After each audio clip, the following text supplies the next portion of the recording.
حضرت عیسیٰ علیہ السلام کے ساتھ جہاد بالسیف اور حضرت امام مہدی کے ساتھ جہاد کو کچھ لوگوں نے جھٹلانا شروع کر دیا ہے، کیا یہ صحیح ہے؟ حضرت عیسیٰ علیہ السلام کے ساتھ مل کے جہاد ہوگا، حضرت مہدی کی قیادت میں جہاد ہوگا، یہ تو بخاری مسلم کی صحیح احادیث سے ثابت ہے اور امت کا اجماعی عقیدہ ہے، اس کا انکار کرنا یہ گمراہی ہے۔ باقی دیکھو، نبی صلی اللہ علیہ وسلم نے جتنی بھی مستقبل کی پیش گوئیاں کی ہیں ان میں کچھ تو پوری ہو چکی ہیں۔ آپ صلی اللہ علیہ وسلم نے پیش گوئی کی تھی ایک آگ نکلے گی، مجھے پوری حدیث کے الفاظ یاد نہیں ہیں، بہت یعنی ظاہر ہے حدیث پڑھے ہوئے 20-25 سال ہو گئے، یہ والی حدیث ہے، اس کی بات کر رہا ہوں کہ اس سے اونٹوں کی گردنیں روشن ہو جائیں گی۔ تو علامہ نووی رحمہ اللہ نے لکھا ہے کہ یہ آگ لگ چکی ہے دنیا میں، ایک بہت بڑی آگ لگی تھی عرب میں، تو یہ نبی صلی اللہ علیہ وسلم کی پیش گوئی پوری ہو چکی ہے آج سے کئی سو سال پہلے۔ تو ایسے ہی نبی صلی اللہ علیہ وسلم کی جتنی بھی پیش گوئیاں ہیں کچھ پوری ہو چکی ہیں، کچھ پوری ہوں گی، لیکن نبی نے جو بھی مستقبل میں ہمیں بتایا کہ ہوگا اس میں ہمارا ایمان ہے ہوگا، لیکن ہم نے جو فیصلے کرنے ہیں وہ ان پیشگوئیوں کی بیس پہ نہیں کرنے ہیں، ہم نے موجودہ حالات کو سامنے رکھ کے فیصلہ کرنا ہے کہ ہمیں کیا کرنا چاہیے اور کیا نہیں کرنا چاہیے۔ ابھی ایک صاحب آئے میرے پاس ملنے کے لیے کہ فلاں ملک میں امام مہدی آئیں گے، تو میں ابھی وہیں جا رہا ہوں اور وہاں کچھ کرنے کا پروگرام ہے۔ میں نے اس کو روکا، میں نے کہا تمہارا دماغ خراب ہو گیا ہے، کہہ رہے امام مہدی وہاں نہیں آئیں گے۔ میں نے کہا آئیں گے نہیں آئیں گے یہ ایک الگ بحث ہے، جب آئیں گے وہ آنا ہوگا، آپ وہ کرو جو شریعت آپ کو ابھی حکم دے رہی ہے۔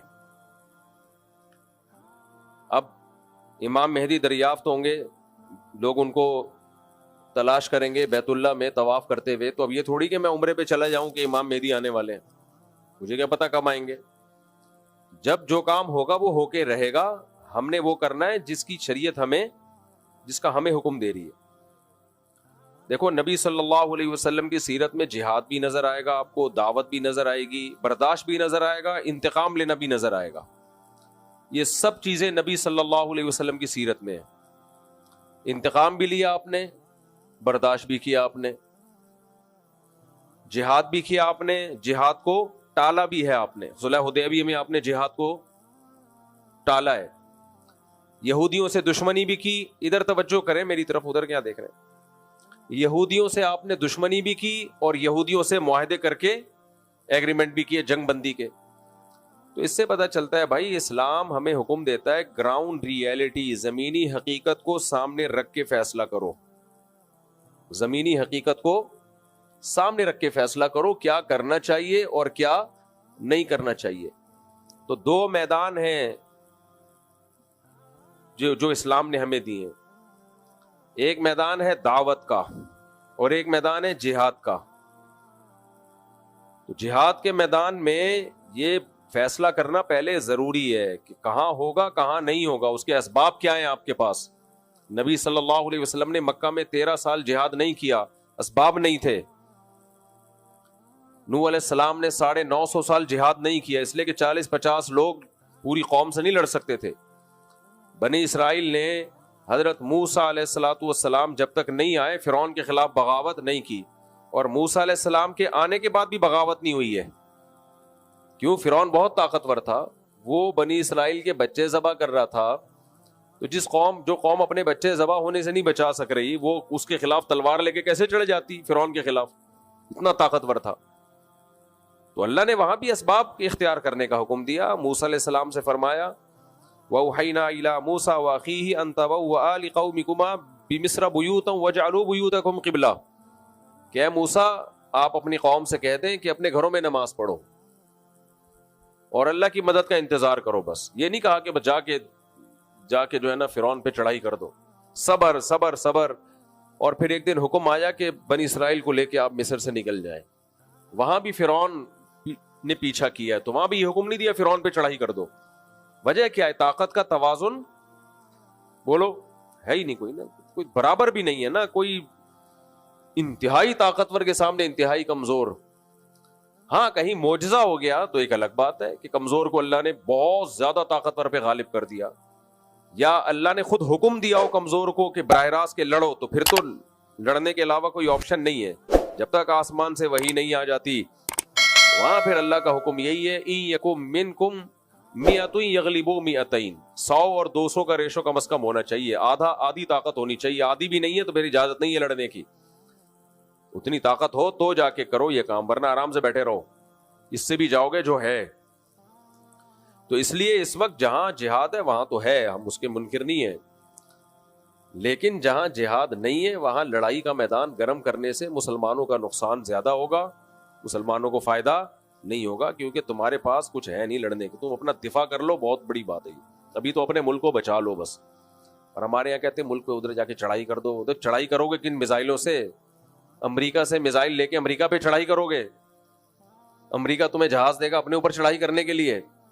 تو ابھی اپنے ملک کو بچا لو کسی طریقے سے, اس کی سالمیت خطرے میں ہے. ابھی سب سے بڑا جہاد یہی ہے کہ ملک بچا لو آپ. تو دوسرا میدان ہے دعوت کا. دعوت کا میدان کیا ہے؟ نرم, اس میں تلوار نہیں ہے. جو تبلیغ ہے, موسیٰ علیہ السلام کو اللہ نے فرعون کے پاس بھیجا, قولا لہ قولا لینا لعلہ یتذکر او یخشی. فرعون کے سامنے جا کے بھی آپ نے نرم لہجے میں بات کرنی ہے. تو فرعون سے بڑا ظالم دنیا میں کوئی ہو سکتا ہے؟ اور موسیٰ علیہ السلام سے زیادہ افضل دنیا میں کوئی ہو سکتا ہے؟ اتنے جلیل القدر پیغمبر کو کہا جا رہا ہے کہ ایسے ظالم کے سامنے بات کیسے کرنی ہے؟ بولو, نرم. تو آج ہماری دعوت میں نرمی ختم ہو گئی, دعوت میں نرمی ختم. جو جہاد کی جو میدان میں کرنے کی چیزیں تھیں وہ دعوت کے میدان میں ہو رہی ہیں. اس کو وہ بھی کافر ہے, وہ بے پردہ عورتیں. اب بے پردہ عورتوں میں بیان ہو رہا ہے تو یہ تھوڑی بیان ہوگا کہ تم سب جہنم میں جاؤ گے, سے وہ پردہ تھوڑی کر لیں گی. وہاں تو ادعو الی سبیل ربک بالحکمۃ والموعظۃ الحسنہ, اس کو تو حکمت سے دین کی دعوت دینی ہے, ان کو تو قریب کر رہے ہیں دین کی دعوت کے لیے.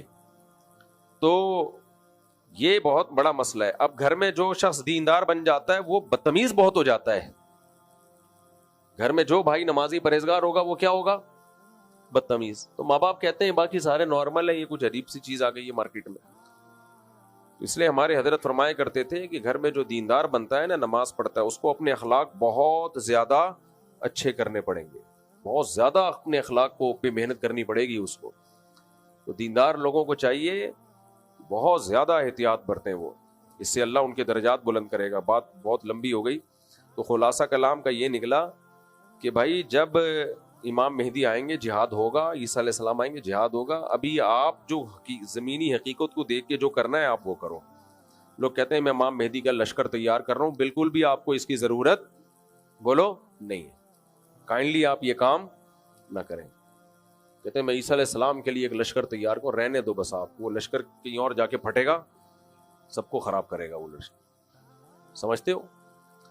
بہت لوگ آئے ہیں, بہت تحریکیں اٹھی, ہم عیسیٰ علیہ السلام کے لیے لشکر تیار کر رہے ہیں, اور پھر یہ ہمارا یہ لشکر یہاں سے اٹھے گا, ہوتے ہوتے شام میں جا کے حضرت عیسیٰ سے مل جائے گا. وہ انڈا موڑ پہ ہی ختم ہو گیا آ کے. تو جو ابواب الفتن ہے نا, نبی سے جو فتن کے ابواب ہیں, وہ ہمیں بتانے کے لیے کہ ایسا ہوگا. بس کرنا کیا ہے بھائی؟ کرنا وہ ہے جو آج سمجھ میں آ رہا ہے آپ کو. ایک صاحب مجھے کہنے لگے کہ میں نے کہا کہ اتنی عورتیں بیوہ اور طلاق یافتہ عورتوں کی تعداد بھی بڑھ رہی ہے, ان کا گروتھ ریشو بھی بڑھ رہا ہے, اور مردوں میں موت بھی بڑھ رہی ہے مردوں میں. تو انہوں نے کہا دیکھیں تو قیامت کے قریب تو 50 عورتیں اور ایک مرد ہوگا, تو 4 شادیاں بھی کافی نہیں ہوں گی. حدیث میں آتا ہے قیامت میں عورتیں اتنی زیادہ ہوں گی, 40 ایک روایت میں آتا ہے 40 عورتوں کے مقابلے میں ایک مرد ہوگا. اب یا تو وہ ایٹم بم سے مرد مر چکے ہوں گے یا کیا ہوگا, یہ اللہ ہی بہتر جانتا ہے, لیکن ایسا ہوگا. حدیث میں آتا ہے 40 مرد اور ایک عورت, یہ ریشو ہوگا. تو اب میں کہوں کہ جی چونکہ قیامت میں ایسا ہوگا تو پھر تو اب ایک مرد 4 شادیاں بھی کر لے تو عورتیں پوری نہیں ہوں گی, تو کوئی فائدہ ہی نہیں ہے 4 شادیوں کا. ایک صاحب مجھے کہہ رہے تھے فائدہ ہی نہیں ہے, اس لیے تو کیا کریں ہم, تو ایک ہی کرو بس, اب ان کو مرنے دو. اور یا کوئی مفتی آگے فتویٰ دے دے کہ قیامت کے قریب 40 عورتیں ایک مرد ہوں گے, تو اس ایک مرد کے لیے 40 عورتوں سے نکاح جائز ہے. ابھی سے ٹریننگ شروع کر دیں ہم, اس کی تیاری. حکیم لوگ دوائیں ایجاد کرنا شروع کر دیں. بھئی ایک مرد اور 40 عورتیں ہوں گی, تو ایک مرد کو 40 عورتوں سے نکاح تو کرنا پڑے گا نا, تبھی تو عورتیں نمٹیں گی. تو اس لیے ہم ابھی سے تیاری شروع کر دیں, دوائیں کھانا لوگوں کو شروع کر دیں اور فتویٰ دینا شروع کر دیں بھائی 4 سے زیادہ بھی جائز ہے, تو کہ یہ عقل مندی کا کام ہوگا؟ کوئی عقل مندی کا کام. اب اگر کوئی کہے بھائی ابھی جو ہے نا آپ لوگوں کو سمجھائیں, تیار کریں, 4 سے زیادہ شادیاں کریں کیونکہ ایک وقت آنے والا ہے کہ عورتیں اتنی ہوں گی, تو اس کا جواب کیا ہے بھائی جب وہ وقت آئے گا تو اس وقت دیکھا جائے گا. ابھی ہم نے ابھی کے حساب سے اتنی عورتیں نہیں ہیں, ایک کے مقابلے میں 4 بھی نہیں ہیں, تو ابھی کے حساب سے جو ہے نا ہم اس پہ فتویٰ دیں گے, تو مستقبل میں جو ہوگا وہ ہوگا. تو ایسے تو حدیث میں آتا ہے کہ جب قیامت آئے گی نا تو ایک شخص بھی اللہ کا نام لینے والا نہیں ہوگا. اب ہم کہیں چونکہ سب خراب ہو ہی جائیں گے تو لوگوں کی اصلاح کی ضرورت کیا ہے؟ تو بھائی ہم نے تو ابھی اصلاح کرنی ہے, لوگوں کو جہنم سے بچانا ہے. جو ہونا ہوگا وہ جب ہونا ہوگا وہ ہو جائے گا. ہم نے ابھی کو دیکھ کے چلنا ہے کہ ابھی کیا ہوگا. منگنی کے بعد عید اور دیگر موقعوں پر لڑکی کو لڑکے والوں کے گھر کی طرف سے دیے جانے والے تحائف کیسے ہیں؟ یہ منگنی ہی نہیں ہے اسلام میں, تو منگنی کے بعد تحفے کہاں سے ہو گئے؟ خطبہ کا لفظ ہے عربی میں, اور حدیث میں بھی خطبہ کہتے ہیں نکاح کا پیغام بھیجنا. بھائی آپ کو کوئی رشتہ پسند آ رہا ہے, 2 رکعت پڑھ کے استخارہ کیا, سنت استخارہ, اس میں نکلے گا کچھ بھی نہیں, اس میں نکلتا کچھ بھی نہیں ہے. استخارہ ایک دعا ہے, اللہم ان کنت تعلم ان ھذا الامر خیر لی فی دینی ومعاشی وعاقبۃ امری فاقدرہ لی, اللہ مقدر کر دے اگر یہ بہتر ہے. تو بس 2 رکعت پڑھ کے دعا مانگی, اور کرنا کیا ہے جو سمجھ میں آ رہا ہے, جو سمجھ میں آ رہا ہے تو وہ کر لینا ہے. جیسے میں نے جب دوسری شادی کا ارادہ کیا, جہاں میں نے پیغام بھیجا, استخارہ بھی احتیاطاً کر لیا, اور دل میں یہ تھا کہ کرنا تو ہے یہیں پہ, کرنی کہاں ہے, یہیں کرنی ہے, چاہے استخارے میں نو آئے یا استخارے میں یس آئے. وجہ اس کی یہ ہے کہ استخارے میں کچھ بھی نہیں نکلتا, اگر کچھ نکلا تو آپ کا اپنا دماغی تخیل ہے. استخارہ اللہ سے مدد لینے کا نام ہے کہ اللہ اگر یہ بہتر نہیں ہے تو ویسے ہی ہٹا دے بس اس کو. تو یہ ہمارے نبی نے کتنے نکاح کیے. حضرت موسیٰ علیہ السلام کا واقعہ میں 20 دفعہ سنا چکا ہوں. جب مدین گئے تو جن بچیوں کی خدمت کی آپ نے, لڑکیوں کی خدمت کی, ان کے والد نے بلایا, اسی مجلس میں کہا کہ ان میں سے ایک بیٹی کا آپ سے نکاح کرنا چاہتا ہوں, اعلیٰ انت اجرنی 8 حجج, آپ 8 سال بکریاں چلائیں. ہمیں تو نہیں ہے کہ موسیٰ علیہ السلام گئے کمرے میں جا کے استخارہ نکالا انہوں نے اور 6 مہینے استخارہ نکالتے رہے. فوراً فرمایا ذالک بینی و بینک, قبول ہے. ٹھیک ہے, کیا فرمایا؟ قبول. تو منگنی اسلام میں نہیں ہے. نکاح کا پیغام بھیجیں, پہلے سوچ لیں, استخارہ بھی کر لیں, مشورہ بھی کر لیں, پیغام بھیجیں, اور سامنے والے یا تو ہاں کریں یا نہ کریں, وہ بھی سوچ لیں. سوچنے کے بعد نہ کرنا ہے نہ, ہاں کرنے کا مطلب ہے آؤ نکاح پڑھو. ہاں کرنے کا مطلب کیا ہے؟ چلو بھائی ہماری طرف سے قبول ہے تو اب یہ تمہاری امانت ہے. رخصتی میں تاخیر ہو سکتی ہے کسی وجہ سے, نکاح میں تاخیر بولو نہیں ہونی چاہیے. رخصتی میں اگر ہے تو بھائی ابھی کوئی مسئلہ ہے, نہیں رخصتی کر پا رہے, نکاح تو پھر جو مرضی تحفے تحائف بھیجتے رہے تو منگیتر کچھ بھی نہیں لگتی. سمجھتے ہو, اس کو تحفے اور گفٹ بھیج کے فری کرانے کی ضرورت نہیں ہے. اور منگنیوں میں ٹوٹنے کا ریشو بھی بہت زیادہ ہوتا ہے, کیونکہ اسی دوران ادھر ادھر بھی سیٹنگ اس کی بھی ہو چکی ہوتی ہے اور اس کی بھی ہو چکی ہوتی ہے. منگنی ہے نا, اس کے کوئی شرعی عقد تو ہے نہیں ہے. کیا قرآن کو اردو میں پڑھنے تاکہ سمجھا جا سکے, کیا اس طرح پڑھنے سے بھی ثواب ملتا ہے, لیکن جو اصل ثواب عربی میں پڑھنے سے ملتا ہے. قرآن اللہ کا کلام ہے جو عربی میں ہے, وہ انگلش یا اردو میں نہیں ہے. نبی صلی اللہ علیہ وسلم نے فرمایا جس نے الف لام میم پڑھا اس کو 30 نیکیاں ملتی ہیں. حضرت مولانا اشرف علی تھانوی رحمہ اللہ نے بڑی زبردست بات لکھی ہے. فرمایا نبی نے مثال دی ہے حروف مقطعات کی, جن کا مطلب اللہ کے سوا کسی کو معلوم نہیں ہے. تو اس سے پتہ چلتا ہے قرآن بغیر مطلب کے سمجھے بھی 30 نیکیاں ملتی ہیں, 3 کلموں پر مشتمل ایک لفظ, ایک کلمہ پڑھنے سے. تو الف 10 نیکیاں, لام 10 نیکیاں, میم 10 نیکیاں. تو یہ بغیر سمجھے پڑھنے پر ہے, تو سمجھ کے بھی پڑھو اور بغیر سمجھے بھی پڑھو. آپ جو مطالعہ کرتے ہیں نا قرآن کا, اس پہ تلاوت کا ثواب نہیں ملتا. ٹھیک ہے, تفسیر سمجھنے کا ثواب مل جاتا ہے, تو تلاوت کا ثواب جب بھی ملتا ہے. اچھا, میری تفسیر کے لیکچر ہیں مفتی طارق مسعود اسپیچز جو ہمارا چینل ہے, تو اس پہ جا کے وہ لیکچر سنیں شروع سے, اس سے قرآن انشاءاللہ آپ کو قرآن کی زبان میں سمجھ میں آئے گا. تو تفسیر بھی پڑھا کریں, تلاوت بھی کیا کریں. جلدی جلدی مکمل کر لیں میرے بھائی. یہ ہو گیا صلاۃ و تسبیح ہو گیا. کیا غزوہ ہند کا کیا حکم ہے؟ غزوہ ہند کا حکم یہ ہے کہ آرام سے انسان کے بچے بیٹھ کے پاکستان کو بچانے کی کوشش کرو. جب ہونا ہوگا ہو جائے گا. ابھی ملک کی حالت دیکھو, ملک کو بچاؤ. ابھی فی الحال اکنامکلی ملک کو مضبوط کرو.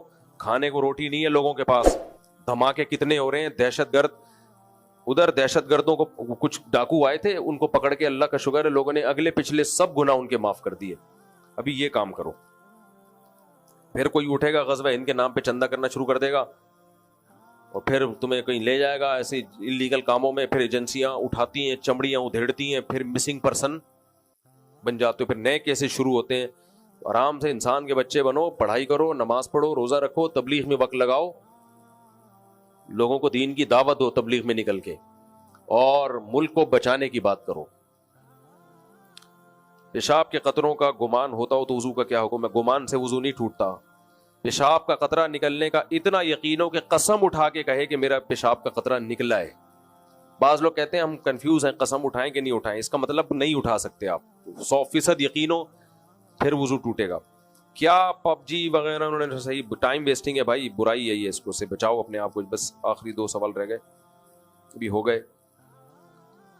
کیا صلاۃ و تسبیح مستند عمل ہے؟ صلاۃ و تسبیح اختلافی مسئلے مت چھیڑا کرو رمضان میں خاص طور پہ. پھر جب چھیڑتا ہوں تو پھر کمنٹس آنا شروع ہوتے ہیں. پوچھ لیا ہے تو بتا دیتا ہوں. صلاۃ و تسبیح پر چند پوائنٹ یاد رکھو. سب سے پہلی بات, کوئی صحیح حدیث اس پر موجود نہیں ہے. کوئی ایک بھی ایسی حدیث نہیں ہے جس کی سند بالکل ٹھیک ہو. لیکن چونکہ بہت کثرت سے حدیثیں ہیں تو محدثین کا اصول ہے کہ ضعیف حدیث تعدد طرق کی وجہ سے حسن درجے کو پہنچ جاتی ہے, قابل قبول بن جاتی ہے. میں نے جب یہ بات کہی نا تو ایک صاحب نے کمنٹس کیے ہوئے تھے, بہت سارے لوگ مل کے جھوٹ بولیں تو کیا وہ سچ ہو جائے گا؟ بھائی بہت سارے لوگ مل کے جھوٹ نہیں بول رہے. ضعیف حدیث موضوع من گھڑت نہیں ہوتی.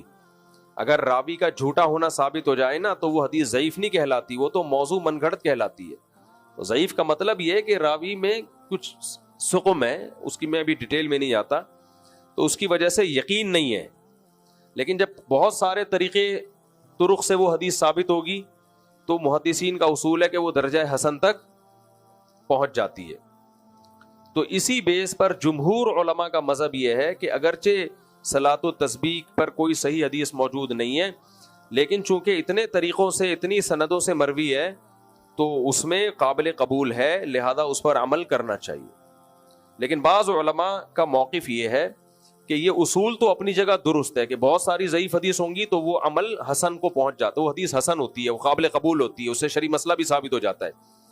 لیکن ان کا اصول یہ ہے بہت سارے علماء کا, جس میں علامہ ابن تیمیہ رحمہ اللہ بھی داخل ہے, اور میرا بھی رجحان اسی رائے کی طرف ہے, وہ یہ ہے کہ اگرچہ ضعیف حدیث جب بہت کثرت سے ہو تو وہ قابل قبول ہے, وہ حسن ہے, لیکن اس سے جو عمل ثابت ہو رہا ہے اگر وہ متواتر حدیثوں کے بالکل اگینسٹ ہے تو پھر حنفیہ کا موقف یہ ہے کہ صحیح ہے بخاری کی حدیث بھی اگر متواتر کے خلاف ہوگی تو حنفیہ رد کر دیتے ہیں, تو حسن کو کیسے قبول کیا جائے؟ تھوڑی گاڑی بات ہو گئی, اوپر سے گزر گئی ہو. ان کو عربی میں سمجھائیں آپ میں کیا کہہ رہا ہوں. بس مکمل. السلام علیکم, جلدی جلدی. ہاں پہنا دو پہنا دو پہنا دو پہنا دو. اپنا لیپ ٹاپ بیچنے کے لیے, اس کو کیا ہو گیا بھائی؟ لیپ ٹاپ میں نے ہیلو, ہاں بھائی, میں نے لیپ ٹاپ بھیجا ہے کسی کو نا صدر میں بیچنے کے لیے اپنا, تو کہہ رہے مجھ صاحب 180 لگ رہے تھے لیکن یہ بندہ 170 میں لے رہا ہے. میں نے کہا پہنا دے, پہنا. تو میں یہ عرض کر رہا تھا, سمجھ میں آ رہی ہے بات جو میں علمی ایک بات بیان کر رہا ہوں. حنفیہ کا جو اصول فقہ میں ہے نا, جو ہم پڑھتے ہیں اصول فقہ میں, احناف کا موقف یہ ہے کہ اگر ایک عمل متواتر حدیث جس کو بہت لوگ نقل کر رہے ہیں, اور قرآن تو سب پورا متواتر ہے, اس سے اگر ثابت ہو تو اس کے مقابلے میں اگر بخاری کی حدیث بھی آ جائے گی تو رد کر دیا جائے گا. یہ احناف کا موقف ہے. جو بہت 100% یقینی ہے اس کو لیا جائے گا. تو اب یہ جو ہم نماز پڑھتے ہیں ڈیلی بیسس پہ، رکوع میں تسبیحات، سورہ فاتحہ پڑھی، پھر اس کے بعد سورت ملا کے فوراً رکوع کرتے ہیں، تو متواتر حدیثوں سے جو نماز ثابت ہے اس نماز سے یہ پتہ چلتا ہے کہ آپ تلاوت اور رکوع میں تاخیر نہیں کر سکتے. اگر آپ نے تاخیر کی سجدہ سہو لازم ہو جائے گا آپ کے اوپر، سجدہ سہو لازم ہوگا. اور اسی طرح سورہ فاتحہ اور سورت کے درمیان میں وقفہ تاخیر نہیں کر سکتے، کیا تو سجدہ سہو لازم ہو جائے گا. یہ متواتر احادیث سے ثابت ہے یہ بات. اور صلاۃ التسبیح بالکل اس کے الٹ ہے، آپ اس میں تسبیحات پڑھ کے رکوع اور تلاوت میں کیا کرتے ہیں؟ تاخیر. تو اس لیے احناف کا جو اصول فقہ ہے نا، اس اصول کی روشنی میں، جو حنفیہ کا امام حنیفہ کا جو اصول ہے، اس اصول کی روشنی میں صلاۃ التسبیح فقہ حنفی کے اصولوں پہ نہیں فٹ بیٹھتی، کیونکہ حسن حدیث ہے، صحیح بھی نہیں ہے. حسن حدیث ان متواتر حدیثوں کے خلاف ہے، جو متواتر حدیثوں سے نماز کی ایک الگ کیفیت ثابت ہو رہی ہے. اس لیے ابن تیمیہ رحمہ اللہ، وہ حالانکہ وہ تو حنبلی تھے، لیکن انہوں نے بھی یہ بات لکھی ہے، لم یثبت مثلہ بمثلہ، ایسی نماز جو متواتر حدیثوں کے خلاف ہو، وہ والی نماز اس جیسی حدیث سے ثابت نہیں ہو سکتی، اس کے لیے اتنی ہی پاورفل حدیثیں ہونی چاہیے. تو یہ چند علماء کا موقف ہے، لیکن جمہور کا موقف بہرحال یہی ہے کہ چونکہ وہ ایک عام اصول جو محدثین کا اصول ہے کہ ضعیف حدیث تعدد طرق کی وجہ سے کیا بن جاتی ہے؟ حسن. تو وہ کہتے ہیں حسن ہے، لہذا صحیح کے حکم میں ہی ہے، لہذا جائز ہے. ناصر الدین البانی رحمہ اللہ تعالی جو سلفی عالم تھے، انہوں نے بھی صلاۃ التسبیح کو سنت قرار دیا ہے، لیکن عبداللہ ابن مبارک کی تقلید کی ہے انہوں نے اس مسئلے میں. انہوں نے کہا کہ اگرچہ حدیثیں ضعیف ہیں، لیکن عبداللہ ابن مبارک چونکہ اس کے قائل تھے اور وہ بہت بڑے محدث ہیں، تو عبداللہ ابن مبارک جیسا محدث اگر اس کا قائل ہے تو ہم اس کا انکار نہیں کر سکتے. تو ہم یہ کہتے ہیں یہی تو تقلید ہے، اسی کو کیا کہتے ہیں؟ تقلید. تو یہ تقلید جب ابو حنیفہ کی ہو تو حرام ہے، اور البانی کی ہو تو جائز ہے، کیسے ہو سکتا ہے یہ؟ لیکن علامہ البانی پھر بھی بہت معتدل تھے، تقلید کے معاملے میں بھی بہت معتدل تھے وہ. تو اگر کوئی ان کی رائے کو فالو کرتا ہے کہ بھئی عبداللہ ابن مبارک اس کے قائل تھے، تو بھی ہمیں کوئی اعتراض نہیں ہے. تو اختلافی مسئلہ ہے، اس میں شدت جائز نہیں ہے. لہذا میں خود تو نہیں پڑھتا، لیکن اگر کوئی پڑھ رہا ہو تو اسے فضیلت بھی سنا دیتا ہوں، اور جمہور کے موقف پر عمل کر رہا ہے تو اس کو بدعت کہنا جائز نہیں ہے. یہ میرے منہ سے کبھی نہیں نکلا کہ صلاۃ التسبیح بدعت ہے. تو میرا موقف یہی ہے کہ جو عام نمازیں ہیں، جتنی دیر صلاۃ التسبیح میں لگے گی اتنی دیر وہی والی نماز میں لگا دو. لیکن اگر کوئی پڑھ رہا ہے تو بدعت ہی نہیں کہہ سکتے، اور اللہ کی رحمت سے امید بھی کی جائے گی کہ اس کو وہ اجر ملے گا جو روایات میں آتا ہے، کیونکہ جمہور کی رائے پر عمل کر رہا ہے، وہ کلدم نہیں ہے.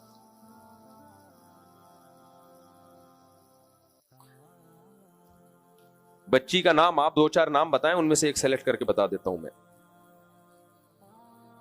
صالحہ اور نسیمہ، عجیبہ، عجیب و غریبہ، عظیمہ، عظیمہ تو ٹھیک ہے، صالحہ سب سے اچھا نام ہے. صالحہ، نیک، پرہیزگار، یہ ٹھیک. آپ کے پیدا ہوئی بچی؟ بیٹے کے؟ تو آپ کی جوانی پہ رش کر رہا تھا میں. تو عربوں میں اس عمر میں بچے پیدا ہو رہے ہوتے ہیں، اور آپ دادا بن رہے ہیں. دادا بھی بنے اور ابا بھی بنے. اللہ نے اس میں کھانے پینے میں جو حلال چیزیں ہیں نا، گوشت میں جو حلال، ان کا بھی ایک اصول ضابطہ بیان کیا. آج یورپ امریکہ لوگ جاتے ہیں غیر مسلم میں، سب چھوڑ چھاڑ دیتے ہیں، جو آیا کھا لیا، بسم اللہ پڑھ کے کھا لو، سب حلال ہے. ایسا نہیں ہے بھائی، بہت بڑی ٹینشن ہے غیر مسلموں میں حلال حرام کی فکر. تب پاکستان پھر ہمیں نعمت لگتا ہے، وہاں دیکھنا پڑتا ہے ہر چیز پہ. تو اللہ نے فرمایا حرمت علیکم المیتہ، ہر طرح کا مردار، الف لام کا ترجمہ بنے گا ہر طرح کا مردار تم پر حرام. جو جانور اپنی موت مر جائے، یعنی جس کو ذبح نہ کیا جائے، وہ سب کیا ہیں؟ مردار. حدیث میں اس سے 2 چیزوں کو مستثنیٰ کیا ہے، احلت لنا میتتان السمک والجراد. آپ صلی اللہ علیہ وسلم نے فرمایا 2 چیزیں، 2 مردار حلال ہیں ہمارے لیے، ایک مچھلی اور ایک ٹڈی. وہ نہیں جو کھیتوں کو چٹ کر جاتی ہے ٹڈی، یہ حلال ہیں دونوں، مردہ ہونے کے باوجود، یعنی ذبح نہیں ہوتے. یہ امام حنیفہ نے اسی سے استدلال کیا کہ سمندر میں صرف کیا حلال ہے؟ مچھلی.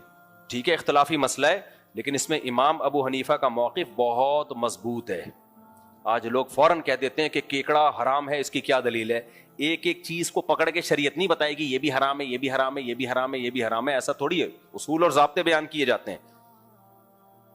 اور وہ جو قرآن مجید کی آیت ہے احل لکم صید البحر وطعامہ، کہ سمندر کا کھانا اور اس کا شکار تمہارے لیے حلال ہے، اس آیت کا سیاق و سباق دیکھیں آپ. وہ احرام کی پابندیوں کو بیان کیا جا رہا ہے کہ جب تم احرام کی حالت میں ہو تو خشکی کا شکار تمہارے لیے حرام ہے، سمندر کا شکار تمہارے لیے حلال ہے. تو اس کا مقصد یہ نہیں ہے کہ سب کچھ حلال ہے، اس کا مقصد ہے کہ احرام کی پابندیوں کی وجہ سے جو شکار حرام ہوتا ہے اس کا وہ صرف خشکی کے جانوروں پر اس کا اطلاق ہوتا ہے، سمندر اور پانی کے جانوروں پر اس کا اطلاق نہیں ہوتا.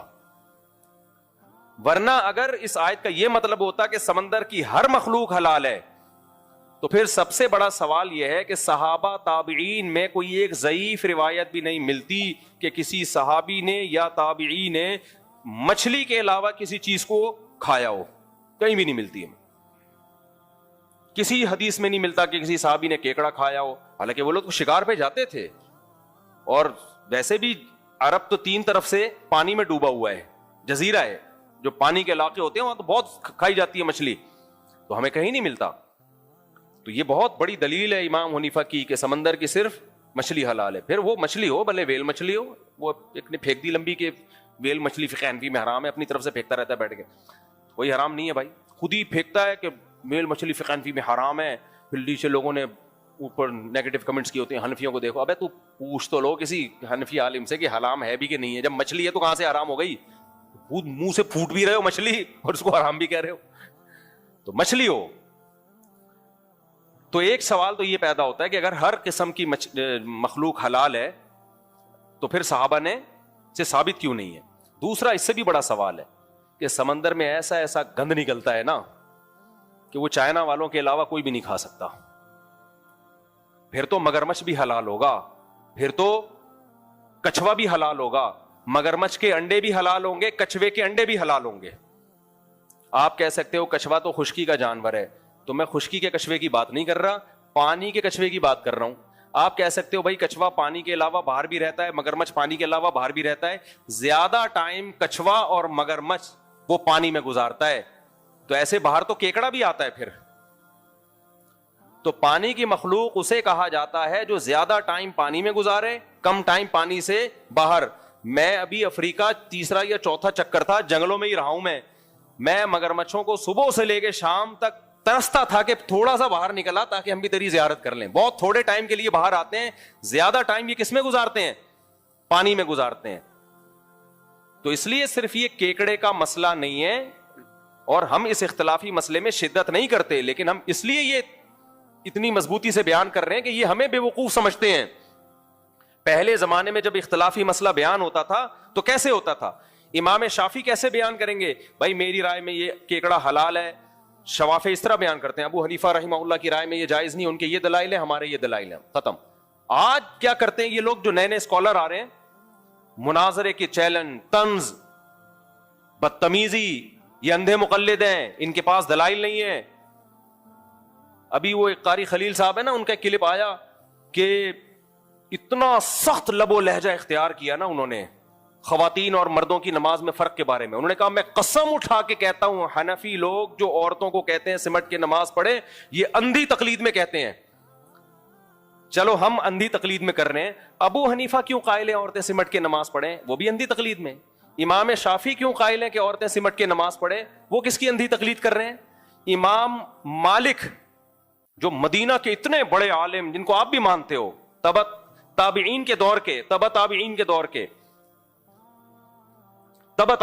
کے، کیا وہ بھی اندھی تقلید کر رہے ہیں؟ حالانکہ وہ بھی کس کے قائل ہیں عورتیں سمٹ کے نماز پڑھیں.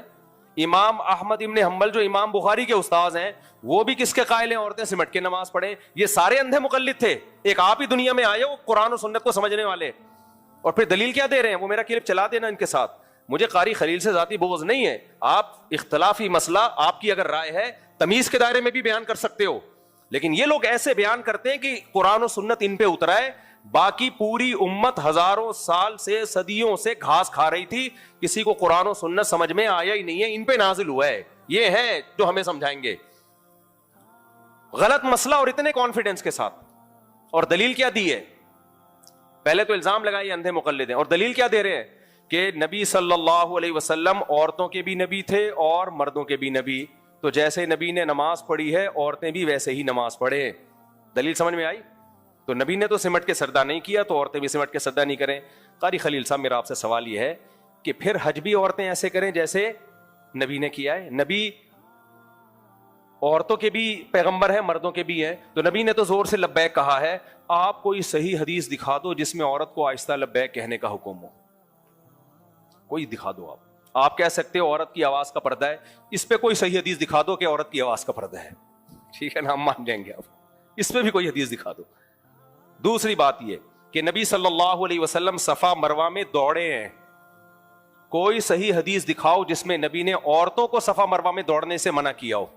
ایک بھی حدیث نہیں ہے. حضرت عائشہ کے ایک قول ہے, وہ بھی ضعیف, اور وہ بھی تو حضرت عائشہ کا قول ہے نا, نبی کا حکم تھوڑی ہے, اور وہ بھی ضعیف سند ہے, حضرت عائشہ سے ثابت نہیں ہے, وہ صحیح سند سے نہیں ہے. آج اگر کوئی آپ ہی کے مسلک کا اٹھ کے مولوی فتویٰ دیتا ہے کہ عورتیں صفا مروہ میں دوڑیں گی, اور اس لیے بھی دوڑیں گی کہ حضرت ہاجرہ کیا تھیں؟ عورت تھیں, وہ تو دوڑی تھیں, اور دلیل میں پھر احناف تو کھڑے ہو جائیں گے نا, شافی, حنفی, مالکی اور حنبلی, یہ سارے کھڑے ہو جائیں گے, بولیں گے نہیں بھائی یہ چاروں فقہ اس پر متفق ہیں کہ عورت چلے گی دوڑے گی نہیں. آپ کہو گے اصل میں یہ اندھی تقلید کر رہے ہیں, یہ نبی صلی اللہ علیہ وسلم کو صرف مردوں کا پیغمبر مانتے ہیں, عورتوں کا نہیں مانتے. تو کیا یہ آپ کی بات صحیح ہوگی؟ اگر صحیح ہوگی تو پھر آپ یہ فتویٰ دیں کہ عورتیں دوڑیں گی چلیں گی نہیں, اور ناصر البانی نے تو دے بھی دیا فتویٰ کہ دوڑیں گی چلیں گی نہیں. تو ہم یہی کہیں گے میرے بھائی, ہر مسئلہ قرآن و حدیث میں صراحتاً مذکور نہیں ہوتا. بہت ساری چیزیں سینہ بسینہ تواتر سے چلی آتی ہیں, متفق علیہ ہوتی ہیں, ان کے خلاف جب تک کوئی حدیث نہیں ہوگی, بلکہ وہ حدیث بھی رد کر دی جائے گی, کیونکہ اجماع کی حجیت حدیث سے, حدیث کا حدیث ہونا ہمیں اجماع سے پتہ چلتا ہے, حدیث کی کتابوں کا برحق ہونا. اجماع سب سے مضبوط دلیل ہے, کیونکہ نبی نے فرمایا یہ امت گمراہی پہ کبھی جمع نہیں ہو سکتی. تو آپ نے تو مان لیا کہ امت گمراہی پہ جمع ہو گئی تھی. تو اس لیے میں فروعی مسائل میں شدت کا قائل نہیں ہوں, لیکن یہ لوگ اس طرح سے مسائل بیان کرتے ہیں کہ لوگ ہمیں نہیں, ہمیں بے وقوف سمجھ لو میرے بھائی, ہم جیسے سینکڑوں آئے سینکڑوں چلے جائیں گے. یہ بات ہم تک نہیں. میں خواتین کے سمٹ کے نماز کا قائل نہیں ہوں اکیلا, چاروں امام قائل ہیں جن کو پوری دنیا نے فالو کیا ہے. تو لوگ مجھے بے وقوف نہیں سمجھیں گے. لوگ کس کو بے وقوف سمجھیں گے؟ کہ امت گھاس کھا رہی تھی. امام بخاری کے استاذ امام احمد بھی غلط, امام شافعی اتنے بڑے حدیث کے عالم وہ بھی غلط, امام مالک کا تو اتنا بڑا مقام ہے, ان کی تو اتنے فضائل حدیث سے ان کی فضیلت ثابت ہے. بہت ساری کچھ حدیثیں ایسی ہیں جو لوگوں نے امام مالک پہ منطبق کی ہیں کہ اس سے مراد امام مالک ہے. سب غلط بھائی, آپ اکیلے آئے ہو یار. تو اس لیے جو جب بھی خواتین اور مردوں کی نماز میں فرق کے بارے میں یہ دلیل پوچھا کریں نا کہ نبی سے دکھاؤ کہ عورتیں مردوں کی طرح یعنی سمٹ کے نماز پڑھیں گی, تو ان سے بولو آپ حدیث سے دکھا دو عورتیں چلیں گی دوڑیں گی نہیں, تو اسی وقت پروگرام کیا ہو جائے گا, بڑھ جائے گا. تو یہ رمضان ان باتوں کے لیے ہے نہیں, لیکن تکلیف ہوتی ہے کہ پہلے ہی لوگ مذہب کو فالو نہیں کر رہے, اور آپ ہمارے اتنے بڑے بڑے اسکالر سے لوگوں کا اعتماد اٹھا دو تو پروگرام تو امت کا بڑھ گیا, صحیح نا, برباد ہو گیا پروگرام. تو جو امت جس طرف گئی ہے میرے بھائی اسی کو فالو کرو. تو یہ میں اس لیے یہ سمندر کی چیزیں حلال ہے حرام ہے یہ اختلافی مسئلہ ہے, میں اس میں شدت نہیں کرتا, لیکن میں شدت کیوں کر رہا ہوں اس بیس پہ کہ ہمارے مخالفین بہت شدت سے بیان کرتے ہیں, ایسے پیش کرتے ہیں جیسے امام حنیفہ کو تو قرآن و سنت کا پتہ ہی کوئی نہیں تھا. تو اب سمجھ میں آ گیا کہ اگر آپ سمندر کی میرے بھائی پانی کی ہر مخلوق کو حلال کہتے ہو نا, تو آپ کو کچھوے کو بھی اور مگرمچھ کو بھی حلال کہنا پڑے گا. تو کچھوے کے انڈے کھائیے آپ, اور مگرمچھ کے انڈے بھی جائز ہونے چاہیے. ہم تو تھائی لینڈ گئے تھے, وہاں لوگ مگرمچھ کھا رہے تھے, میں تو الٹی آ رہی تھی دیکھ کے. ہم کہہ رہے تھے اللہ تیرا کتنا شکر ہے تو نے ہمیں مسلمان بنایا, ان گندگیوں سے تو نے ہمیں بچا لیا. ہو سکتا ہے کوئی شاذ قول نکل آئے کسی بزرگ عالم کا کہ وہ کچھوے کے قائل تھے, ایسے شاذ قول تو ہر ایک کے نکل آتے ہیں. کوئی کچھوے کے جواز کا فتویٰ دیا ہو, یا کسی سعودی سلفی عالم کا کوئی قول نکل آئے, ایسے تو شاذ قول نکلتے ہیں. پبلک اس کو مانتی نہیں ہے. کوئی بھی مسلمان مگرمچھ کی شکل دیکھ کے لگے گا کہ تو کھانے کی چیز نہیں ہے. سمجھتے ہو کہ نہیں سمجھتے؟ تو اس لیے امام صاحب نے جو احتیاط والا قول لیا ہے نا کہ صرف مچھلی. اب جھینگے میں اختلاف ہے کہ مچھلی ہے یا نہیں ہے. ہماری رائے یہ کہ مچھلی نہیں ہے. حضرت مفتی تقی عثمانی صاحب کی رائے یہ کہ مچھلی ہی کی ایک قسم ہے. وہ ایک اختلافی مسئلہ ہے, میں اس میں نہیں کئی دفعہ میں اس کو ایکسپلین کر چکا ہوں, تو وہ ایک الگ مسئلہ ہے. بہرحال ہاں یہ بات ضرور ہے, ہم بہت براڈ مائنڈیڈ ہیں, بہت براڈ مائنڈیڈ. براڈ مائنڈیڈ کا مطلب یہ کہ مجتہدین کا اگر کسی مسئلے میں اختلاف ہو جائے تو ہم اس میں شدت کے قائل نہیں ہیں.